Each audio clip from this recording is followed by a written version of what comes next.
Hello, welcome back to Transfer News Live. I'm Statman Dave, and this is the Scout Report, the #1 place for analysis on the biggest transfers in football. Today, we're going to be talking Vincent Kompany's Bayern Munich. They steamrolled the Bundesliga, scoring 99 goals, but once again, failed to lift the biggest crown in Europe, the Champions League. So today, we're going to talk about strengthening Bayern Munich for them to be more competitive on Europe's biggest stage. Of course, if you're new around here, make sure to hit that subscribe button, like the video, but anyway, let's get this party started. So let's start in goal. Manuel Neuer will still be at Bayern Munich next season, so I'll put him in between the sticks. But it's a bit of a decision point for Vincent Kompany. Manuel Neuer is 38 years old. He's definitely not a spring chicken. The legendary Bayern Munich goalkeeper has missed quite a lot of football over the last 3 seasons, missing around 43% of games due to injuries. The other thing, when you look at his post-shot expected goals, a really good metric when judging goalkeepers. It basically quantifies about the shots that they're saving, the shots they should save, and whether or not they're overperforming or underperforming. With Manuel Neuer, he has yo-yoed over the last 4 seasons, overperforming in some years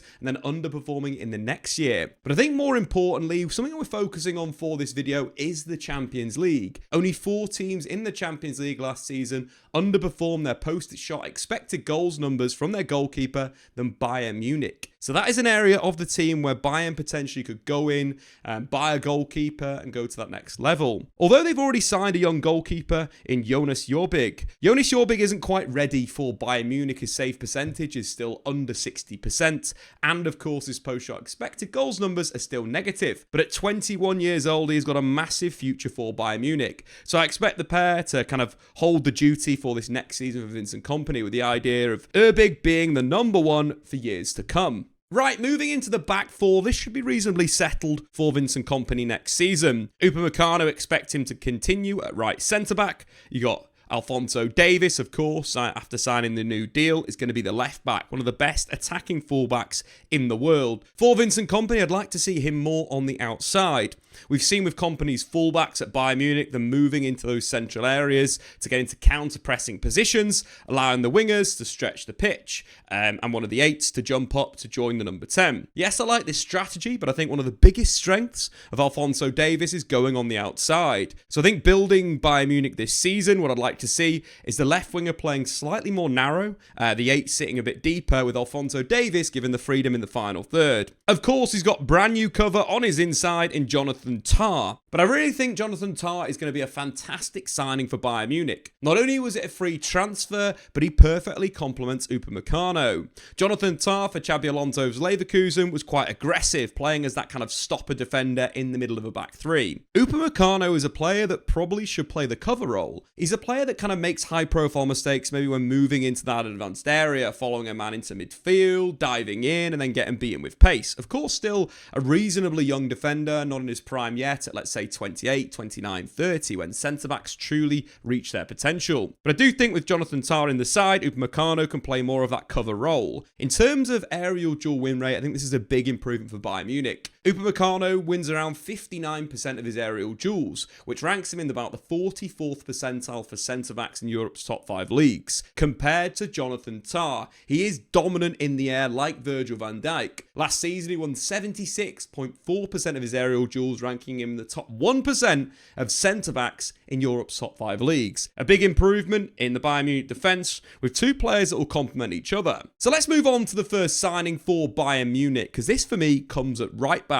We've seen Joshua Kimmich play in that position, we've seen Sasha Boyd play in that position, we've seen Konrad Laimer play in that area, but there hasn't really been a player that's taken that shirt since probably Benjamin Pavard. So why not buy the next Benjamin Pavard? Of course, that comes in the form of Sporting Club de Portugal's Zeno Debast, a player that I started watching at Anderlecht. Very, very good on the ball. Calm, collective, can beat you on the dribble. When we look at his numbers, he ranks in the top 1% for progressive passes into the final third, and chances created. What's more, that he's actually spent a bit of time this season for, of course, Sporting Club de Portugal, playing in central midfield. And I think that's absolutely perfect for Bayern Munich. As we mentioned previously, Vincent Kompany likes those outside defenders to kind of sit in counter-pressing positions, to instantly put pressure on the football.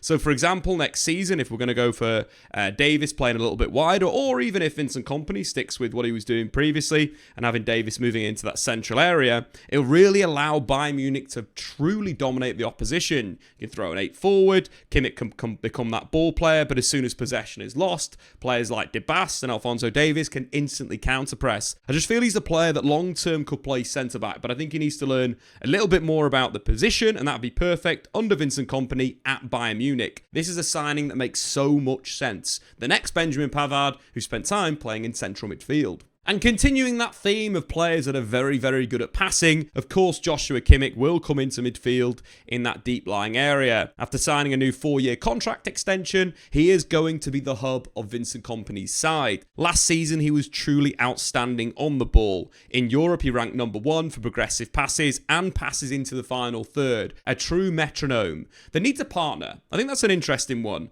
We saw a little bit of a re-emergence of Leon Goretzka at the back end of the season, playing probably some of the best football that he's played in recent years. But I think for Bayern Munich and this side, it is all about the future. And that's where Pavlovic comes in, a player that I really like. Not only does he have a similar ability on the ball to a Joshua Kimmich in terms of controlling the tempo and controlling the play, he's got a good physicality to play that box-to-box role, which could allow him to move into those advanced areas with Joshua Kimmich as the sole pivot, with the 2 fullbacks inverting into those central areas. Pavlovic has humongous potential. When you break the stats down for players under the age of 21 in Europe's top 5 leagues, Pavlovic ranks very, very highly for a lot of those midfield metrics that we look at. A good player, eye for goal, good technique. I absolutely love Pavlovic, and for Joshua Kimmich, he'll have a good partner that'll have energy, that can do his running whilst he dictates the play. Talking about that midfield area, Bayern Munich do need to refresh this zone. João Paulinho hasn't worked in Bavaria. He's a player that wins the ball back, but maybe not good enough on the football for Vincent Kompany. But a signing that's come in, Tom Bischoff from Hoffenheim, looks absolutely mustard, and a player that can definitely deputise when Joshua Kimmich needs a rest. The big thing with Bischoff versus Joshua Kimmich is he is left-footed. That opens up a lot of passing angles that aren't really available for Joshua Kimmich. You know, balls out to the left-hand side, very natural. Reverse passes out wide to the winger running in behind. He is a player of big talent. Having played in attacking midfield at youth level or on the left-hand side, right-hand side for Hoffenheim, he's also a player that I think could play fullback for Vincent Kompany. He's aggressive. He's really active off the ball. But I think on the ball, he's super underrated. Likes moving into the half spaces. He dictates the play, roams about and gets on the ball. I'm super excited to see what Kompany does with him. He's one of these young players in Europe that I absolutely love. And if we look at the stats, they're very, very impressive. Not only is he very good at set pieces, with only Grimaldo creating more chances from dead ball situations than Tom Bischoff, but only 9 players in Europe's top 5 leagues had 100 plus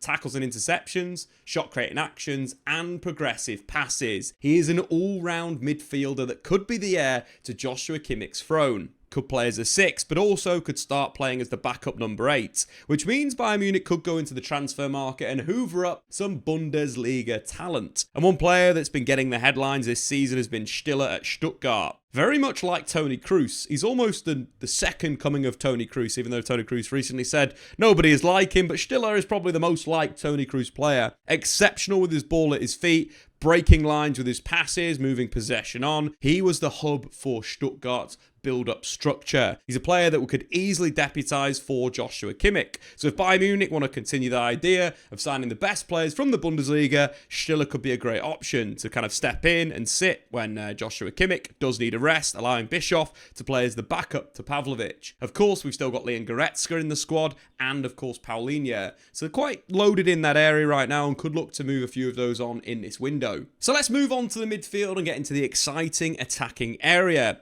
Starting on the right, I think there's one obvious candidate for this position. That is Michael Olise. 27 goal involvements in the Bundesliga, the most he's managed in a single season in his career so far. Of course, his 15 assists was only bettered by Mohamed Salah, but underlying some very impressive statistics. Top for Bayern Munich for chances created, and the only player to play over 100 passes into the penalty area with 110 was Michael Olise. His improvements have been massive. His ability to create something out of nothing for Bayern Munich has been a big reason why Vincent Kompany's winger-based system has worked. But I do think for for Bayern to win the Champions League, we need to see more work rate from Elise, especially when it comes to counter-pressing and working back after Bayern Munich have lost the ball. Of course, pairing him with someone like Zeno Debast is quite important because it'll allow Elise to be more offensive, but he does need to drop back and cover his fullback. It's something that would see Bayern Munich win the Champions League. We've got to think PSG. You need workhorses in every area of the pitch. Players are becoming very, very complete. Elise was one of the best attackers in Europe last season, but defensively, there's still slight holes in his game. In terms of the centre-forward position,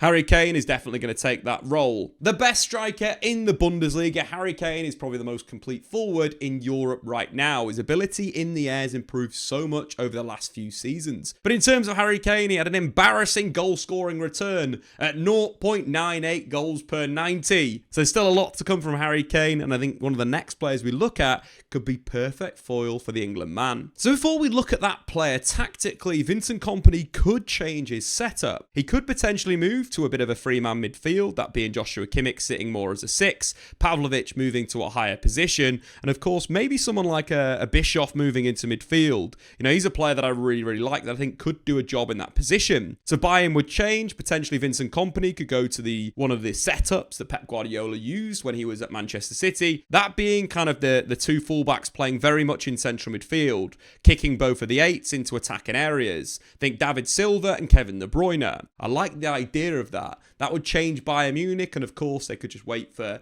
Jamal Musiala to get over his injury and then move forward from there. But of course, if Bayern Munich want to kind of stick to that similar shape, you know, the two midfielders, more of a 4-4-2 pressing structure that really did well in the Bundesliga, there probably needs to be a signing in that area. Yes, they could look for someone like Xavi Simons, a player that's very creative on the ball, that's done it in the Bundesliga from a goal scoring and creative perspective, that can link up very well with Harry Kane being an advanced playmaker. But I do think Bayern Munich should again look in the Bundesliga. And that is Nick Woltemade from Stuttgart. We're raiding Stuttgart for a number of their key stars. He's a player that would operate as a second striker. In terms of his style, he's a bit of a hold-up player. He's got a very big frame, but got great feet for a big man. Excuse that cliche, because he actually does have very good feet. But in terms of what he'd add to Bayern Munich, I think it's that ability to put the ball in the back of the net. He's very good on the last line, similar to Thomas Muller, always making those runs at the right moment. He could play in a 4-4-2. He's really good with a strike partner, but has also spent time playing as kind of a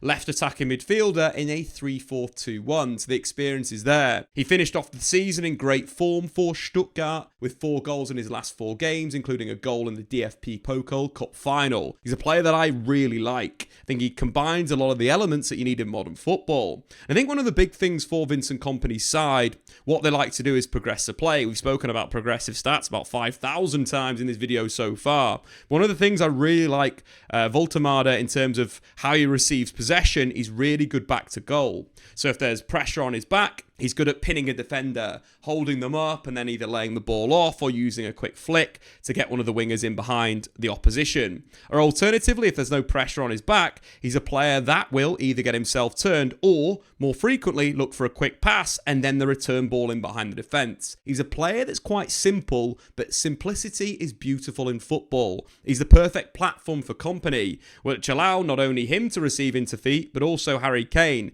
You've got two kind of deep-lying forwards. Yes, we'll probably see more movement from out to in from those wide players. They'll be potentially a little bit higher up the pitch in build-up, pinning the opposition back. But having those two players to fire into the feet and allow them both to turn, dribble to play, to link with teammates, that could be a recipe for success for Bayern Munich. But I think the big thing with Woltemade, he's quite deceptive in his skills, we mentioned before. His dribbling, his ability to beat a man 1v1 with little flicks and feints. But he's also a big lad. He's 6'6". He actually scored at the back end of the season with his head against RB Leipzig. That was his first goal on his 16th shot in the Bundesliga with his head. An area of his game that he could definitely improve under Vincent Kompany. That was one of the best headers of the ball when he played centre-back for City. But I do think with his ability and his skills, he's almost a kind of a bit of a streaky dribbler in a sense of he'll break through tackles. Remember like Luis Suarez used to do in the Premier League where the defender would think he's already won the tackle, but for some reason it would ricochet, it'd bounce through and Suarez would be in. That's a similar thing for Woltemade. He's good in those aspects of the game. His dribbling is good. And if we look at the statistics, he ranked third for take-ons that led to goals in the Bundesliga last season. He's a really good support player. And what's quite interesting is there's a lot of Thomas Mullerisms about him. You know, his movement off the ball, his support play, his unselfish nature in terms of his pressing or his link play or holding up the ball. Bayern Munich have just lost an absolute talisman, and maybe they could sign a new one from Stuttgart. So we sorted out most of the team, but Bayern need a left winger. Leroy Sané was released on a free transfer, and there's definitely a hole in the squad. We've seen Bayern Munich be linked with the likes of Barcola, who would be fantastic as an inside forward on that left-hand side. We've seen the likes of Marcus Rashford, Rodrygo, and Luis Diaz. In terms of players I think would suit Bayern Munich the most, I think Barcola would be number one. His work rate's great, got a good eye for a goal, moves in behind defences, but PSG aren't going to let him go, so he's ruled out. Rodrygo would be a good option, but would be quite expensive. It means that Bayern Munich wouldn't be able to reinforce the rest of the side. Would be quality, his ability off both feet is fantastic, could play on the left, the right, would be really good for Vincent Kompany in terms of switching wingers in-game. But again, probably too expensive, which leaves Marcus Rashford and Luis Diaz. I think Marcus Rashford would absolutely destroy the Bundesliga. We saw that in the Champions League for Man United, his hat-trick against RB Leipzig a few years ago. He's got the pace, he's got the speed, he's got the ability and the awareness to really be a danger. And we saw for Aston Villa against PSG in the Champions League, he can still play at that top level. The asking price is around 40 million. That would make sense for Bayern Munich's budget, but the wages could be a bit of an issue. Bayern Munich's wage bill is a little bit crazy. It is one of the reasons why they've had so many sporting directors over the last few seasons,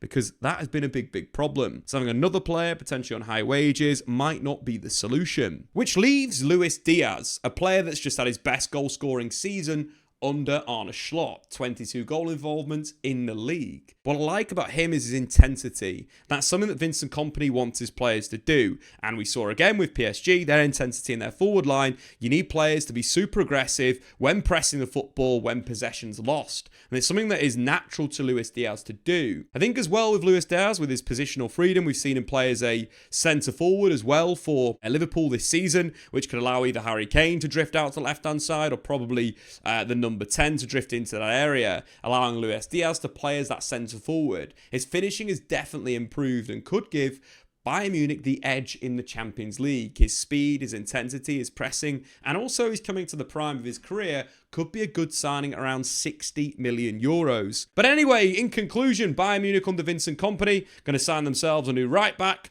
in Debast, a new attacking midfielder in Woltemade, and also Luis Diaz from Liverpool, as well with a backup in midfield we mentioned previously. In Stiller as the backup 6, and of course Bischoff coming in as an 8-6, left back, right back. Honestly, watch this guy play. He's going to be great for Bayern Munich. But this is how Bayern Munich could line up next season under Vincent Kompany. It's their dream window. I've been Statman Dave. Subscribe if you're new to Transfer News Live, and we'll see you in the next one.